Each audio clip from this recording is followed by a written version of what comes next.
Chhattisgarhi film industry की लोकप्रिय अभिनेत्री इशिका यादव के फैंस के लिए खुशखबरी है। इशिका यादव कई सुपरहिट एल्बम के बाद छत्तीसगढ़ी फिल्म इंडस्ट्री में अपना हुनर दिखा रही है। हाल ही में इशिका ने एक फिल्म किया था जो सुपरहिट हुई थी। अब एक नया छत्तीसगढ़ी फिल्म में देखने को मिलने वाला है। तो चलिए उनकी आगामी फिल्म के बारे में बात करते हैं। अगर आप चैनल में नए हो तो चैनल को सब्सक्राइब कर लीजिए ताकि छत्तीसगढ़ की छोटी बड़ी फिल्मों की अपडेट मिलती रही है।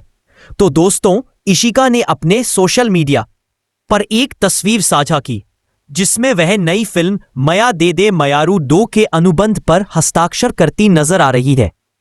इसी पोस्ट के साथ उन्होंने आधिकारिक तौर पर इस फिल्म में बतौर लीड एक्ट्रेस जुड़ने की घोषणा की।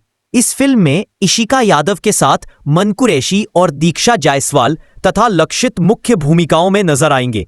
फिल्म का निर्माण अलक राय करेंगे और शूटिंग जल्द ही शुरू होने वाली है।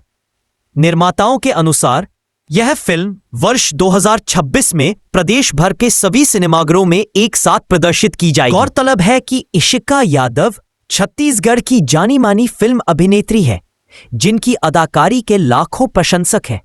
हाल ही में रिलीज हुई उनकी सुपरहिट फिल्म मोर छैया भुइया 3 ने बॉक्स ऑफिस पर रिकॉर्ड तोड़ कमाई करते हुए दर्शकों का दिल जीता था। अब मया दे दे मयारू 2 की घोषणा से दर्शकों में जबरदस्त उत्साह और बेसब्री देखने को मिल रही है। तो दोस्तों, आज के लिए इतना है। किसी और वीडियो में मिलते हैं किसी नए फिल्मों की जानकारी के साथ। तो जय जोहार, जय छत्तीसगढ़।